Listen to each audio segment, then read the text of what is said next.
Erika Harlacher. You might know me as An from Persona 5, Violet Evergarden from Violet Evergarden, Kurapika from Hunter x Hunter, Elizabeth from The Seven Deadly Sins, Ruler from Fate Apocrypha, Kyoko Kirigiri and Kaede Akamatsu from the Danganronpa games, and a ton more. And I am so excited because this year I'm going to Otakon! Woo! Gus is excited too. Look at him. He's not gonna go, but look at his excited face. I definitely didn't make him be in this video. Oh, he's so excited. I'll be there at the Walter E. Washington Convention Center in Washington, D.C. from July 26th to July 28th, and I can't wait to meet you all. Woo, and we can talk about Gus, who again will not be there, but I'll be there, so that's almost as good. Maybe, right? Right? I know you all love Gus, but I'm cool too, I promise. Okay, bye. Set up there. Hey, how's it going? I'm guessing you are the handler? Yes. All right. Just making sure everything's good. Nigeria, nice to meet you. Nice to meet you, sir. All right. I just want to make sure I pronounce your last name correctly. Yes. Harlacher.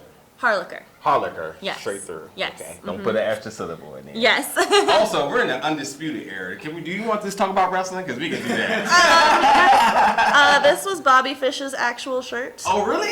Yes. All right. I was at NXT a few months ago. Which one? The one was in LA. Oh yeah. Yeah. Okay, cool. And Nice. so they were all, in their little cage back there. Yeah. And they all took off their shirts. Yes. Right. So we were standing right there, and we were like, ah! So they all took off their shirts before they ran up, and then the security guard was like, "Do you want this?" And I was like, "Yes, give it to me." So I watched it, but it's very exciting. Now I know you said Bobby Fish, but if you can hit the Kyle O'Reilly air guitar right now, that's all we need. Man. That's the end of the interview right there. I don't know. I have to admit, I haven't watched in a couple of months. You know how to hit the air guitar like he comes out. Yeah. That's all we do. But I won't make you do the Adam Cole, baby. We'll say that. Adam Cole, baby. Kyrie's my favorite. Though Really? she just got called up though. So I'm like, and nowhere to be found right now. But I know because that's what always happens, and I'm so upset. Anyway, I could rant about that forever. Real talk. Whenever people get called up, I'm like, no, come back to NXT. I know. All right, so based out of LA, as we just talked about, camping out in LA, going to LA Takeover. Yes. Let's talk about your voice acting roles, credited for over 90 roles, which is so many. Amazing. That's crazy. Amazing. And I mean, you got a wide range of people here, from Dragon Ball Super as Videl, in the new Gundam, what's it, Gundam? Gundam Build Divers. Thank yes, you. I always want to say drivers, but Yes. it's divers. Yeah, even while we were recording, they had to be like, it's divers, and I was like, I know. Okay, my brain wants to say drivers. I don't know. Also, my brain still is like, let's talk more about wrestling. Yeah, I know. I mean, yeah, wrestling. I am so excited about AEW, but anyway. Okay. Yeah. Hey, the debut show is going to be in DC, but again, for another Oh man. Hunter x Hunter, which I think is your work in that is absolutely amazing. Thank you. I think it's literally maybe some of the best work I've seen in voice acting. Thank It's you. absolutely amazing. There's some front rows as well too in Treehouse Detectives, which again shows the diversity in the role, and then obviously video games, Smash Brothers, and recently DLC, and then Killer Instinct, which is one of my favorite games. Yay. So yeah, again, a really big breadth of different work. But before we talk a little bit about that, I wanted to talk about which I read up on about your inspiration, and it started from what I read with. It must have been you were inspired by Christy Romano. Yes. Could you talk a little about that, because I seen it but I couldn't see why. Yeah. So I loved Kim Possible as a kid, so much. Kim Possible is not great. that live action, right? No. No. The original cartoon. Yes. And I love that show. I want a show like that again. It was just so good. And so on Disney Channel, they used to, I don't know if they still do this, but they used to do behind the scenes kind of interviews with people. And so, Christy Carlson Romano was also on Even Stevens, so she was they were like, we'll talk to her about Kim Possible. And in her, like, quick little, 30-second whatever blurb that they were showing, she was like, voice acting's awesome because I get to go to work in my pajamas. And I was in my pajamas at the time. Yeah. I was like 9 years old. And I was like, wow, that would be so fun. I wouldn't have to change. And that sounds cool. I could be a cartoon character. Yeah. So my mom walked in and I was like, Mom, I know what I'm going to be when I grow up. And she was like, whoa, what's that? And I was like, a voice actor. And she was like, that's not a real thing. And kind of like continued on to wherever she was going in the house. And I was like, oh, okay, whatever. I accepted that. And then I didn't really remember until like later in life when I was like ending high school, starting college. Then I saw a flyer for a voice acting class. And I was like, oh yeah, that is a thing I thought was a real thing at one point in time. You had that, Mom. Yeah. And so I went to the class, and the teacher was Tony Oliver. And so he's the director of, Power Rangers back in the day. Loop on the 30 is awesome. Yeah. And he's my director in a ton of things now. And so at the class, he was like, you should consider, like, really doing this for real. And I was like, okay. So I switched my major to theater. And, after I started doing voice acting, I asked my mom if she remembered that. And she was like, not really, but that's so funny that I told you it wasn't real, and now that's what you do. She thinks it's hilarious. The first time I told that story at a convention, I asked her, I was like, can I tell that? She was like, yes, it's the best story ever. She was like, you sure showed me. So yeah, it's hilarious. She's so excited about everything that I've been doing. So that is awesome. Yeah. Nothing like having your mom as your biggest fan. I know. Right? She doesn't quite understand anime at all, but she still is very excited.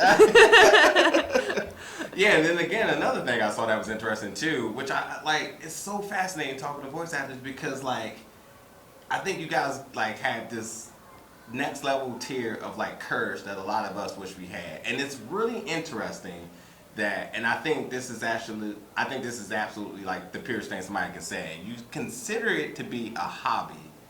I don't. I consider it to be my career. So originally you didn't consider it as a hobby. Yeah, I just didn't realize that it could be a career back then. But and so my point of that is that I feel like a lot of people, they have jobs and they hate them. Yes. And they just do it because it pays the bills, whatever. But a lot of people, especially in conventions and stuff like this, people come because it's the hobbies that they chase, and they don't realize that, some of this is lucrative, and, if you really put your heart into it, you can do it. Yeah. So I thought it was really interesting that you were quoted as saying that was your hobby at such a young age, and I thought that spoke volumes to me, because it was just some people young, this is going to be my job. Yeah. Yeah, it was, acting was my hobby from 5 years old, and so I always did stuff where I was acting, but yeah, it was just a fun thing that I did. Yeah. I didn't think it was going to be a job. Yeah. Turns out that it is. Yeah, that's beautiful. I think that's the way to go. Another question, which I think is probably going to be the last question. You did say you switched your major, so I originally saw that you were a graphic design major, and then you switched. What school did you go to actually? I went to Cal Poly Pomona. And I went there specifically because I wanted to do graphic design and computer science, and they had a really good computer science program. Because I wanted to maybe make video games or something. I was getting at that. Yeah. And then I realized I wanted to be in the video. And it was hard being graphic design and computer science at the same time back then. It might be different now, but computer science wanted you to only have a PC, and graphic design wanted you to only have a Mac. And I couldn't afford to have both, so I chose, and I chose the Mac because I just, my dad was a huge Mac fan, so we always used Macs.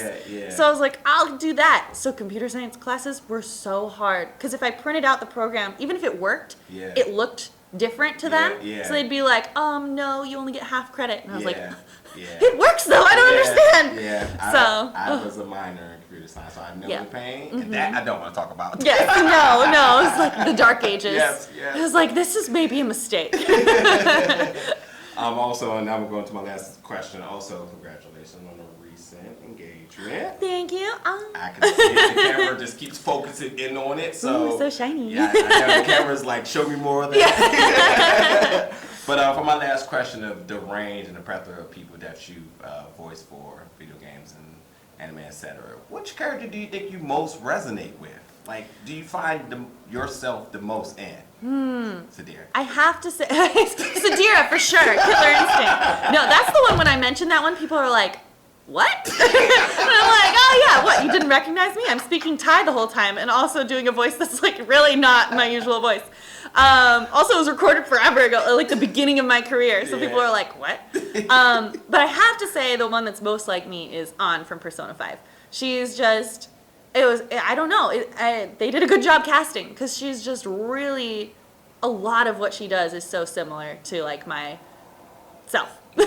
So it's super easy to get into things with her, and I love her so much. And we recorded for so long because it's quite a long game. Yeah. So there's a lot of talking. Yeah. So yeah, it's really easy to like get back into her character because now we're doing Royal. Right. So I was like, all right, sweet, I know her so well. She's just me. That's right. I don't know if he's out there. Anyway, I was just ask any other upcoming projects you can talk about really quick. Ooh, so I have so many that I'm working on, but I can only really talk about one, I think. There's a game called The Somnium Files coming out in September, I believe. It's a murder mystery video game, and that game rivals Persona 5 with like hours that I recorded. It is just so much. I'm in it a lot, and I play Aiba, who's like an AI eyeball for the protagonist, so I talk a lot because we're solving the murders together with the protagonist. So a lot of recording. I think it's going to be a really fun game. I like murder mysteries, so that's the only one I can talk about, unfortunately.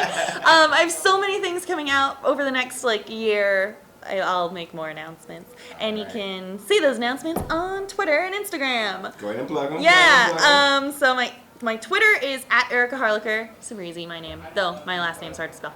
And then my Instagram is with a K Insta, because my name is Erika with a K. So don't get it mixed up, because everyone spells it with a C. Well, thank you so much for chatting with me today. I hope you have an amazing rest of your Otakon. Thank you, you too. Bye.